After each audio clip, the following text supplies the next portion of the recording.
নমস্কার বন্ধুরা, stay with মনির আরেকটা ভিডিওতে সবাইকে স্বাগত। দেখো সকালবেলায় আজকে রান্না করতে চলে এসেছি। সবজিগুলো যখন কাটছিলাম তার আগে পুচকুসোনাকে ঘুম থেকে উঠিয়ে আমি শুয়ে দিয়ে এসেছি, কিন্তু ও একবার উঠে গেছে। আর এখন আমি ওর বাবার কাছে দিয়ে এখন সবজিগুলো কাটতে এসেছি আর ভয়েস দিচ্ছি। এখনও পুচকুসোনা আমার কোলে, দেখো আবার কান্না শুরু করে দিয়েছে।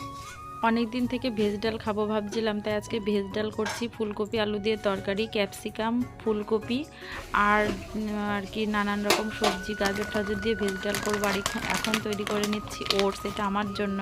ওটসটা খেলে ব্রেস্টফিড মিল্কটা খুব ভালো প্রোডাকশানটা হয় আর এখানে দেখো রান্নায় চলে এসেছি। বিট ভাজা হয়ে গেছে আর এখানে ফুলকপি আলু রান্না করছি। আমি রান্না করার সময় ভীষণ তাড়াহুড়ো করছিলাম, টেনশন করছিলাম, পুচকুসোনা বুঝি উঠে যায়। আর এখানে ওটসটা খাচ্ছি আমি, দেখো হাঁড়ির মধ্যে রেখেই খাচ্ছি, বাটিতে ট্রান্সফার করিনি। আর সেই সঙ্গে বারবার গিয়ে জিজ্ঞাসা করছিলাম যে পুচকু উঠে গেছে কিনা, কান্না করছে কিনা। তো কিন্তু আমাকে অনেকটা সময় দিয়েছে রান্নাটা কমপ্লিট করার জন্য। আর আজকে একবারেই দুবারের রান্না করে নেওয়া হচ্ছে, কারণ মা রান্না করতে গেলে আবার দুপুরবেলা রান্না, এদিকে প্রচুর কাছাকাছি থাকে। আর পুচকুসোনার তেল মালিশ, তারপরে আমার খাওয়া, বিভিন্ন রকম মেডিসিন খাওয়া, ওর স্নান করানো, এসব করতে গিয়ে আবার দুপুরে রান্না করতে গিয়ে প্রচুর তাড়াহুড়ো হয়ে যায়। এখানে আমি প্রেসারে আগেই মুগ ডালটা সিদ্ধ করে রেখে দিয়েছিলাম। আর আমাদের সামনেই অ্যানিভার্সারি আসছে। অ্যানিভার্সারি তো বড় করে সেইভাবে সেলিব্রেশন করা হয় না, কিন্তু আমরা টুকিটাকি একটু কেনাকাটি করি। সেই জন্যই ভাবছিলাম যে আজকে একটু বেরোবো। আর ওই দিন প্রত্যেকবার মাটন খাই একটু ভালো মন্দ রান্না করে, কিন্তু এবার আর সেটা হবে না, কারণ আমার তো অলরেডি এখন মাটন বা ভালো মন্দ খাওয়া বারণ। তো পুচকুসোনা আমি রান্না অর্ধেক করতে না করতেই পুচকু ভীষণ কান্না করছিল, তো ওকে এসে এখানে ফিট করিয়ে দিলাম। আর রোদ্দুর উঠে গেছিলো, তাই ওর সোয়েটারটাও এবার খুলে দিলাম। ওর ডাইপারগুলো এবার চেঞ্জ করে দেব। আর আজকে ওকে স্নান করাবো না, কারণ কালকে ওকে স্নান করিয়েছিলাম। তো রান্নাবান্না করে এই যে চলে এসেছি এবার খাবার দাবারে, দেখো। আর এখানে এই যে ভেজ ডাল করেছি আর বিট ভাজা তো দেখালামই সবাইকে। তো এবার আমরা সবাই একসঙ্গে খাওয়া দাওয়া করে নিয়েছি। পুচকুসোনা মাঝে মাঝে যখন জেগে থাকে ওর ঠাম্মি তখন ওকে নিয়ে থাকে, তারপর আমরা খাই। এখন তো সবার একসঙ্গে বসে খাওয়া দাওয়া করাটাও রিস্ক হয়ে গেছে। আর তারপরে আরনের তো আজকে স্কুল নেই, ও এই যে ভাইকে নিয়ে এখন বসে আদর করছে। আবার সকালেও মাঝে মাঝে খানিকক্ষণ নিয়ে বসে থাকে। আবার যখন ও খেলা করে হয়তো ডাকলেও আসে না। এখন ছোটো এই যে ভাইয়ের সাথে এখন কত গল্প করছে। আর এইভাবেই ওদের ছোটোবেলাটা কেটে যাবে, ওরা একদিন বড় হয়ে যাবে। আর আমরা তখন ওদের ছোটোবেলাগুলোকে হাতড়ে বেড়াবো, স্মৃতি আঁকড়ে বেঁচে থাকবো। কারণ বড় হয়ে গেলে পরে তো ওরা যার যার মতো সেই হবে, তাই না? আর এখন পুচকুসোনাকে এই যে তেল মালিশ করাচ্ছিলাম, তো আমি বলছিলাম একটু ক্যামেরাটা ধর, ও কিছুতেই ধরছিল না। তো আমি যাই হোক কাজের সময় আর ক্যামেরা সেটও করা হয়নি। পুচকুসোনাকে এখানে তেল মালিশ অর্ধেক করাতেই ও কান্না শুরু করে দিল। তারপরে ফিট করে ওকে ঘুম পাড়িয়ে ভাবলাম যে তাহলে আমরা এবার একটু বেরোই।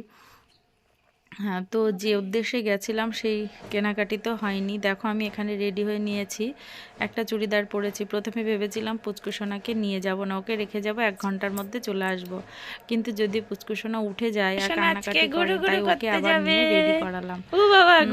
রেডি করিয়ে এই যে ওকে নিয়েই বেরোলাম। কারণ পুচকুসোনা রাস্তায় আমাদের সঙ্গে থাকলে তাও একটা ব্যাপার, আর যদি না কান্না করে তখন তো আবার প্রবলেম। তো দেখো আমার এইখানে একটা বোনের পার্লারে চলে এসেছি। এইখানে ও বলছিল যে দিদি তাহলে আমার এখান দিয়ে যাচ্ছিস, তাহলে আয় আমার বাড়িতে। তা ওর নিজের বাড়িতেই পার্লার, সেখানে গেছি। আর পুচকুসোনাকে ফিট করাতেই আমার এই যে মুখে মাস্ক লাগিয়ে আমি পুচকুসোনাকে ফিট করাচ্ছি। দেখো মা হওয়ার পরে কি অবস্থা হয়, নিজের শখ স্বাচ্ছন্দ্যও কিছু থাকে না। যাই হোক ওইখান থেকে বাড়ি আসলাম, ওখানেই পুচকুসোনা 2-3 বার ফিট করেছে, তারপর বাড়ি এসে ঘুমিয়েছে। আরনকে আমি একবার পড়িয়ে দিয়েছি বিকালবেলাটা, তখন পুচকুসোনা ঘুমাচ্ছিল আর ওর ঠাম্মির কোলে এখন দোল খাচ্ছে, একটু খুঁতখুত করছিল। আমি বললাম যে তাহলে হয়তো দোল খেয়ে ঘুমানোর অভ্যাস তৈরি হয়ে গেছে। এইবার সন্ধ্যাবেলা রাত এইভাবেই কাটবে ওকে নিয়ে। ঘুমালো, আবার শুয়ে দিলাম, ওই যে উঠে গেছে। নাক বন্ধ হয়ে গেছে, দেখে দেখে দেখে। আমি না তোমায় এত সময় ধরে ঘুম পাড়ালাম, তুমি উঠে গেছো, শোবে না, শোবে না? কে রে লাইটের দিকে তাকাচ্ছে? আজকে ভিডিওটা ভালো লাগলে প্লিজ একটা লাইক করে দিও, আর চ্যানেলে নতুন হয়ে থাকলে প্লিজ চ্যানেলটাকে সাবস্ক্রাইব করে বেল বাটনটা অন করে রাখো, যাতে আমার পরবর্তী ভিডিও আসার সঙ্গে সঙ্গে আর কি দেখতে পাও। তো পুচকুসোনার আজকে মানে 45 দিন বয়স হয়েছে। ও এখন একটু চোখে চোখে চোখ করলে হাসে অথবা কথা শুনে হাসতে থাকে। দেখো মাঝে মাঝে রিয়াকশন দেবে। এবার কই কই তাতান তাতান কই কই।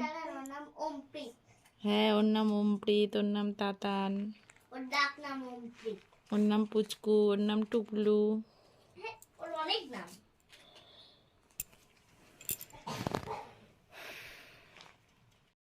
আমরা বিছানায় হিসু করি না, তাই আমরা ভালো না। তুমি বিছানায় হিসু করে দাও, তাই তুমি ভালো।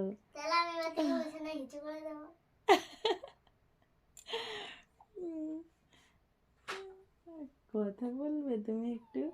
সবাইকে হাই বলে দাও, হ্যালো বন্ধুরা বলে দাও। বলে দাও, হ্যালো বন্ধুরা, হাই বন্ধুরা বলো। ওই যে বলো, বলে দাও। বলবে, কথা বলবে, সবার সঙ্গে কথা বলবে? তাই কেমন করে কথা বলবে? তাই ওই যে দাদা ভাইকে পড়ালাম, আবার এখন পড়াতে বুঝবে। তাই তো। টাটা করে দাও সবাইকে, bye, good night. Good night বলে দাও, গুড নাইট বলে দাও। আমরা তো এখন পুচকু নিয়ে বসে আছি, কখন যে শোবো তার ঠিক নেই, আর কখন খাবো তার ঠিক নেই, আর রাতে যে কতবার উঠবে তার ঠিক নেই।